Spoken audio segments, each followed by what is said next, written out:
te cuento, pues yo tenía un problema de chiquito. Lo que pasa es que cuando atendía las clases pasaba una persona por el pasillo y desatendía todo. Wow. Y jalaba exámenes, imagínate. A mí me ha pasado ahora en la universidad que para concentrarme tengo que estudiar sola. No puedo estar con gente o no puedo ver música. Y sí, justo esto es bien común entre los estudiantes. Y más o menos por ahí va a hablar el tema del día de hoy. Para eso presentamos a la psicóloga Lorena Cornejo. Fuertes aplausos, por favor. Gracias. Muchas gracias por estar aquí con nosotros. De verdad es un gusto tenerte en nuestro programa. No, a ustedes por invitarnos y por tratar estos temas que les gustan a los alumnos también. Claro que sí. Sí, es un placer y tengo una duda referente a qué diferencia hay entre atención y concentración. Mira, la atención es la selección de un estímulo frente a otros o frente a determinada situación. Por ejemplo, ahorita aquí tenemos nosotros diferentes cosas y nosotros estamos seleccionando un estímulo que es nuestra conversación. Entonces, esa selección para hacer todo un proceso, digamos, mental para mantener nuestra conversación es la atención.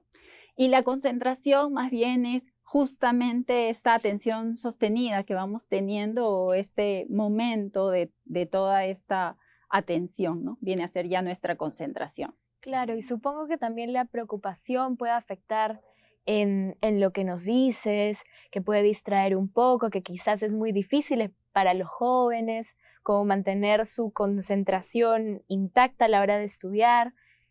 A mí me ha pasado, por ejemplo, que estoy en un examen y me entra un bloqueo, ya no sé nada de lo que he estudiado, salgo del examen y recuerdo todo. ¿Verdad que sí?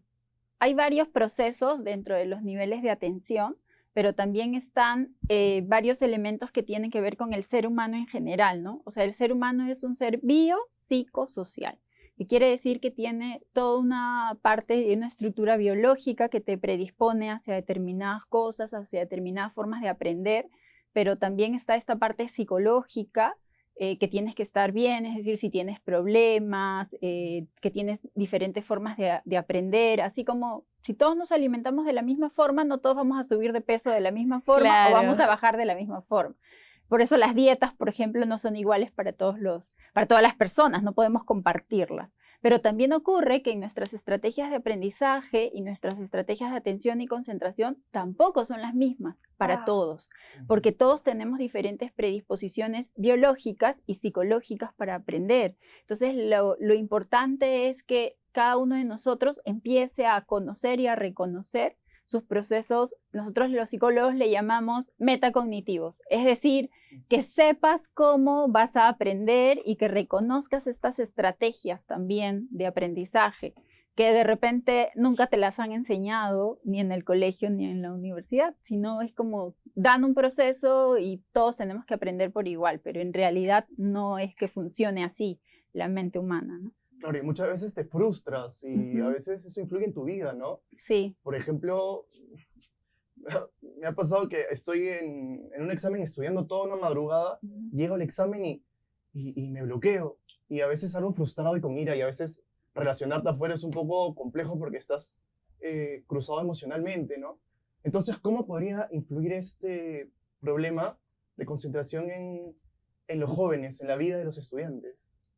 Claro, la idea y lo mejor es que cada uno tenga una estrategia y que cada uno de nosotros pueda tener un plan determinado de cómo estudiar, ¿no? Por ejemplo, si tengo 3 exámenes, tengo que identificar cuál es el primer examen que tengo por orden de prioridad, por ejemplo, ¿no? Si tengo 3 exámenes y yo decido estudiar el más fácil primero y el más difícil al último, probablemente no sea una buena estrategia. Porque el más difícil al último me coge más cansado, más agotado, con menos ganas. Sí. Y si yo lo estoy dejando para el final es porque a mí me demanda mayor esfuerzo. Entonces tendría que empezar a trabajar primero el más difícil y luego claro, porque no sería fácil. Conveniente. Exacto. Al igual que nosotros, hay muchos upecinos, nuestros compañeros, que también tienen preguntas al respecto y que le quisieran realizar al especialista. Para ello, vamos con el siguiente video. ¿Qué tips podría aplicar para mejorar nuestra concentración? para mejorar nuestra concentración, lo primero que tenemos que hacer es empezar a priorizar, como les decía, ¿cierto? Priorizar. Si tienes un problema en casa, si tienes un problema con tu enamorado, o sea, como terminar una relación sentimental en parciales, puede ser fatal, ¿no es cierto? Te puede costar el ciclo, ¿no es cierto? Porque emocionalmente ha pasado, porque emocionalmente estamos afectados y eso hace que nuestra concentración esté como más enfocada en otra cosa, ¿no? Entonces, lo emocional conectado. conectado con lo cognitivo. Entonces, lo importante es que tengamos en cuenta que tenemos que priorizar y también tenemos que hacer algo que es súper importante, que es saber nuestras metas, ¿no? ¿Cuáles son nuestras metas y que esas metas sean intrínsecas? Porque si yo tengo una meta que es extrínseca, es decir, yo quiero aprobar porque me han dicho que si apruebo el curso me van a, no sé, dar plata para irme de viaje o qué sé yo, es algo de fuera, no es algo que yo misma me tenga que hacer para yo querer ser un mejor profesional o qué sé yo. Pero es importante en la concentración no solamente definir qué es lo más importante, sino también tener en cuenta que son momentos prolongados y que tienen que ver con toda la parte física. Si tú, por ejemplo, quieres concentrarte en tu cama, es probable que no vas a poder hacerlo, porque el cuerpo humano ya está asociado a que la cama es un lugar de descanso. Claro, Sí, está predispuesto a dormir. Si no estás sentado en un ángulo de 90 grados, tampoco vas a poder concentrarte. Claro que sí. Ahora, vamos con el otro video. ¿Cuáles son las técnicas de estudio y estrategias de aprendizaje? Sí, como les decía, hay varias técnicas y estrategias que ya están predeterminadas, ¿no? Por ejemplo, puedes hacer esquemas, puedes hacer mapas conceptuales. Los mapas mentales. Puedes hacer mapas mentales, puedes hacer subrayado, pero no necesariamente todas encajan contigo, ¿no es cierto? Porque, por ejemplo, de repente a ti te gusta ir al cine y te encanta ir al cine siempre y disfrutas mucho ir al cine. Quiere decir que entonces tú tienes una predisposición visual hacia el aprendizaje, ¿no? Ya está predeterminada eso. De repente a mí no me gusta, no me llama la atención, porque yo más bien aprendo haciendo. Entonces yo quiero subrayar, quiero hacer un propio resumen. Entonces mi estilo y mi estrategia de aprendizaje va hacia otro elemento. Entonces, si nosotros buscamos en Google, porque ahora en Google podemos encontrar toda la información acerca de las estrategias de aprendizaje, vamos a encontrar muchas. El trabajo de cada chico, de cada alumno, es que empiece a ver cuál se acomoda a su estilo y a su forma de aprendizaje. Interesantes, ¿no? Ahora vamos con el tercer video.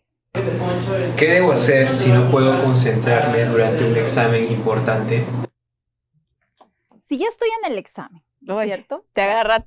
Sí. Exacto, hay un factor predisponente emocional fuerte y veo que no, la primera pregunta es como que no la sé y empiezo como a bloquearme, ¿no?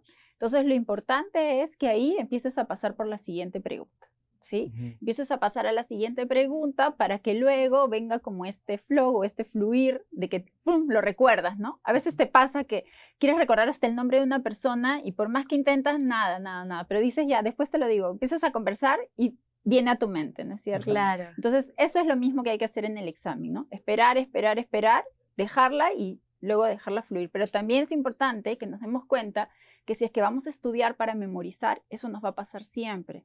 Pero la idea no es estudiar para memorizar, sino la idea es pasar por un proceso de comprensión y de que tengas en cuenta que todo este procesamiento de la información hace que tú entiendas lo que estás leyendo o lo que estás estudiando y no necesariamente memorizando, porque eso finalmente se va a ir acabando, ¿no? Claro que sí, para crear conocimientos, eso es muy importante. Muchísimas gracias por estar aquí con nosotros y de verdad ha sido todo un gusto. Sí, ha sido un placer total saber más sobre estos temas porque nos ayudan también como estudiantes, ¿no? Para estar atentos a los bloqueos, a los parciales, cursos. a los finales, a los cursos. Sí, totalmente. Bueno, eso ha sido todo por hoy. No se olviden de seguirnos en nuestras redes sociales, en Facebook como UPC Conecta. Y en Instagram como @UPC Conecta. Así que hasta luego. Chau, chau.